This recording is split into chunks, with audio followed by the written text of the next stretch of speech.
अस्सलाम वालेकुम रहमतुल्लाहि व बरकातुहू। एक नई वीडियो के साथ आपकी खिदमत में हाजिर हूँ और उम्मीद करता हूँ तमाम दोस्त खैर आफियत से होंगे।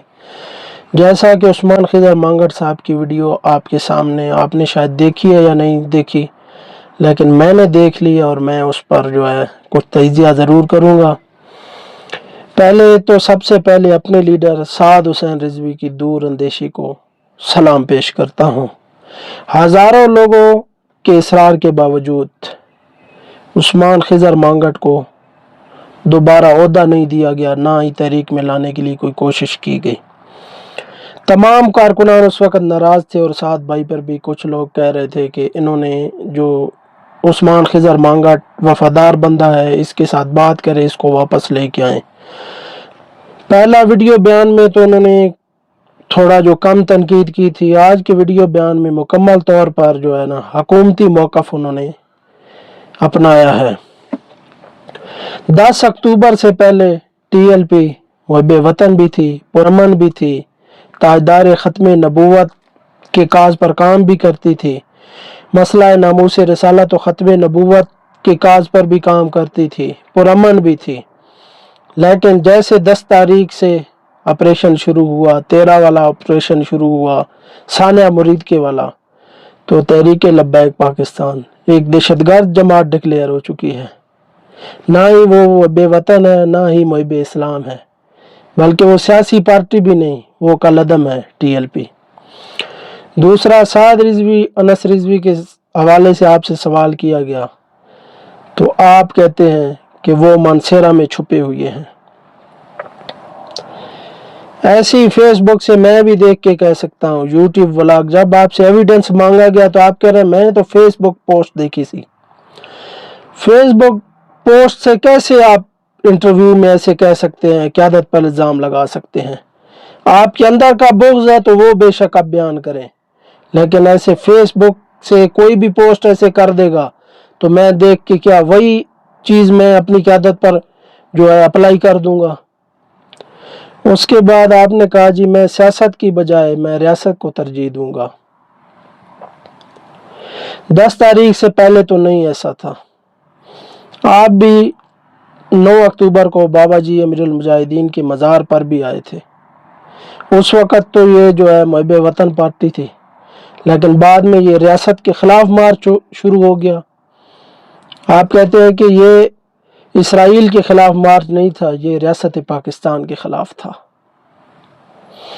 उसके बाद आप कहते हैं 30 लाख वोटर जो है उनकी डायरेक्शन लेस हो चुके हैं, वो उनकी कोई डायरेक्शन नहीं है और वो जाहिल है कि वो जिस तरफ लग पड़ते हैं, जो मुंह में आता है वही बोल लेते हैं। उलमा पर भी तनकीद कर रहे हैं। हर कोई बंदा जो तहरीक के ख़िलाफ़ किस तरह की कोई पोस्ट करता है उसके ख़िलाफ़ जो है वो चल पड़ते हैं। और मैं बताना चाहूँगा कि वो ये वही सोशल मीडिया एक्टिविस्ट जाहिल हैं जिन्होंने आपको इस मकाम तक पहुँचाया है। आप जैसे लोगों को इन्होंने फॉलोइंग देकर इतना बात करने के काबिल कर दिया है। तहरीक से पहले आपको कौन जानता था? आज तहरीक की वजह से आपने इतनी शोहरत हासिल की और आखिर में आप अपने कारकुनान पर इस तरह के बहतान लगाते नजर आते हैं। जाहिर बात है मेरे लीडर पर बात होगी तो मैं उसे डिफेंड तो करूंगा। जब जैसे इमरान खान है, नवाज शरीफ है, क्या उनके कारकुनान उनको डिफेंड नहीं करते? जब हमें पता भी है कि हमारा लीडर हक पर है तो हम तो डिफेंड करेंगे, क्यों नहीं करेंगे?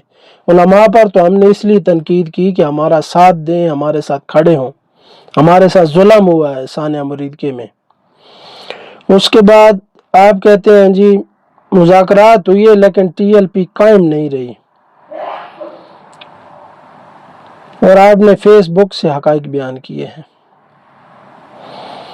आपके सामने जब सवाल किया गया कि रुकन शूरा जो है मुज़ाकराती कमेटी एक दफ़ा भेजी गई, दूसरी दफ़ा भेजी गई, दोनों दफ़ा यरगमाल बना ली गई, तो आप कहते हैं नहीं, मुज़ाकराती टीमें वापस आई थी लेकिन फिर ये लोग खुद भागे हैं कंटेनर से। आपके पास क्या सबूत है? जब आप इस तरह की बात कर सकते हैं तो हम भी पूछ सकते हैं कि आपने किस तरह जो है इतना इल्ज़ाम लगाया है। कौन सी वीडियो है आपके पास, कौन सा सबूत है कि आप कहते हैं कि वो भागे हैं कंटेनर से? आप कहते हैं क़यादत बकरे खा रही है और साद रिजवी जो है वो कफन बांधने के बाद जो है मोटरसाइकिल पर बैठकर भागे हैं। और जब आपसे सवाल किया कि उन्हें तो गोली लगी थी, तो आप कहते हैं वो तो एक्टिंग कर रहे थे, वो तो एक्टिंग कर रहे थे गिरने की जिस वक्त गोली लगी। क्या यार कोई ऐसे इतना घिनौना इल्जाम भी यार लगा सकता है? आप सोच सकते हैं कि ये भी बंदा टीएलपी के साथ रहा है यार। कोई बंदा ऐसे सोच भी नहीं सकता। सरेआम गोलियां लगी और आप कहते हैं सूट उस वक्त सफेद था तो उस पे जो है लाल निशान क्यों नहीं आया खून का? तो मैं आपको बताता चलूं, मैं इधर वीडियो लगा भी देता हूं कि उस वक्त सूट सफेद नहीं था, जिस रंग का था ये इधर आप देख सकते हैं, मैं वीडियो लगा रहा हूं।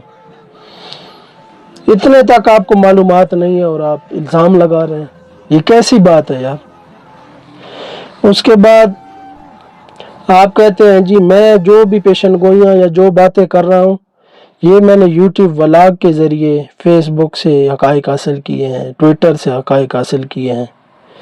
तो इस तरह मैं कुछ भी पोस्ट लगा दूंगा तो आप उसको एविडेंस बना के आगे कायदीन पर, कारकुनान पर कुछ भी तनकीद करते रहेंगे। ये कौन सा एविडेंस है? आप एक बैरिस्टर है, वकील है, आपको पता है कि एविडेंस के बगैर या किसी भी सबूत के बगैर कोई भी जो है ना कानून किसी चीज को नहीं मानता। तो आप कैसे एक फेसबुक पेज दे के किसी पर भी तनकीद शुरू कर लेते हैं? उसके बाद आप कहते हैं जी कि 30 लाख टीएलपी के वोटर्स ठीक हैं, बाकी सारे खराब हैं, बाकी मुसलमान भी नहीं हैं। तो यही 30 लाख लोग या 50 लाख लोग या 1 करोड़ लोग जितने भी टीएलपी से वाबस्ता हैं, क्या ये 10 तारीख से पहले ठीक थे और 10 तारीख के बाद अभी ये दहशतगर्द बन गए हैं? अभी ये हुकूमत के खिलाफ हो चुके हैं, जबकि आपको सारे हकाइक का पता है कि कितने लोग बेगुनाह मारे गए हैं, फिर भी आप हुकूमती मौक़िफ़ की तायीद कर रहे हैं। या तो आपका सॉफ्टवेयर अपडेट हुआ है या जो भी पीछे कुछ वजूहात हैं उनको मैं नहीं जानता, लेकिन इस तरह की तनकीद आपकी बनती नहीं थी जिस तरह के अल्फाज आपने इस्तेमाल किए हैं। उसके बाद आप कहते हैं यूएस एम्बेसी की हुर्मत जो है वो हज़ारों पाकिस्तानियों की जानों से ज़्यादा कीमती थी। आप कहते हैं उधर तो अमेरिका का झंडा लगा हुआ है, वो तो अमेरिका की जगह है, पाकिस्तान की जगह भी नहीं है अंदर। तो मैं पूछूंगा कि जो एम्बेसी जो पाकिस्तान की जो है बांग्लादेश के अंदर है, उस सफ़ीर की हड्डियां तोड़ी गई हैं, क्या उधर पाकिस्तान की जगह नहीं थी? क्यों उसकी हड्डियां तोड़ी गई सफ़ीर की? वो ज़रा जाकर आप वीडियो मुलाजा करें। उसके बाद आपने कहा जी सुथरा पंजाब की गाड़ियां जलाई गईं, उनको छीना गया जो है। उसके बाद पुलिस की वैनें छीनी गईं, बसें छीनी गईं, जलाओ घिराव किया गया। और क़यादत, आप कहते हैं कि क़यादत उनको कारकुनान को समझा नहीं रही थी बल्कि शाबाश दे रही थी कि अच्छा काम किया। तो कौन सी वीडियो मौजूद है कि टीएलपी के कारकुनान ने ऐसा काम किया है? या आप साथ में कहते हैं कि डंडे सोटे इनके पास थे, पत्थर भी इन लोगों ने मारे हैं, रियासती मशीनरी को नुकसान पहुंचाया है। आप बिना एविडेंस के, बिना किसी चीज के आप इस तरह के इल्जामात, बेबुनियाद इल्जामात लगाते हैं। एक वीडियो हमने देखी जो पुलिस वैन में टीएलपी कारकुनान थे, लेकिन वो लाशें आपने नहीं देखी जिन पर गाड़ियां चढ़ाई गई, नदी नालों में फेंका गया, लावारसों की तरह गाड़ियों में डालकर उनको लेके जाया गया, सीधी गोलियां मारी गई, हैंड ग्रेनेड मारे गए। वो आपको नहीं दिखे, लेकिन एक पुलिस वैन आपको दिखी। बाकी आप जो जलाओ घिराव की बातें कर रहे हैं, वो कौन से सबूत है आपके पास? कौन सी वीडियो में है इन्होंने जलाओ घिराव किया है? हमने तो जो वीडियो भी देखी उसमें टीएलपी कारकुनान जो है वो पुरअमन ही थे, पुलिस वाले खुद गाड़ियां तोड़ रहे थे, शीशे तोड़ रहे थे, आम आवाम की नुकसान, अमलाक को तो वो खुद नुकसान पहुंचा रहे थे। आप कैसे कह सकते हैं कि इन्होंने गाड़ियों को आग लगाई है? उसके बाद आप कहते हैं कि साद रिजवी के असासे जो हैं پہلے تو اتنے اثاثے کہاں سے آئے، اور اثاثے نکلے تو طلال چودھری والے جو ہے وزیر مملکت جو ہے ان کی بات دہرا دی. کہتے ہیں کہ مذاکرات میں وہ اثاثے واپس کرنے کی جو ہے جتنی رقم تھی، سونا چاندی ہر چیز، وہ واپس کرنے کی ڈیمانڈ کی گئی. آپ کے پاس اس چیز کا کیا ثبوت ہے؟ کیا جو سرکاری ٹی وی پر باتیں ہوئی ہیں یا جو پریس کانفرنس مریم نواز نے کی ہے اتحاد بین المسلمین، کیا وہ سب سچ تھا؟ آپ سچ سمجھتے ہیں؟ اسی کے مطابق آپ لوگوں کو گائیڈ کرتے نظر آ رہے ہیں، اور دوسری طرف سچ آپ کو نہیں دکھتا. بہرحال جو بھی ہوا وہ اچھا نہیں ہوا، یہ تنقید بنتی نہیں تھی. اگر ویڈیو پسند آئی ہے تو اسے شیئر ضرور کریں، دعاؤں میں یاد رکھیں.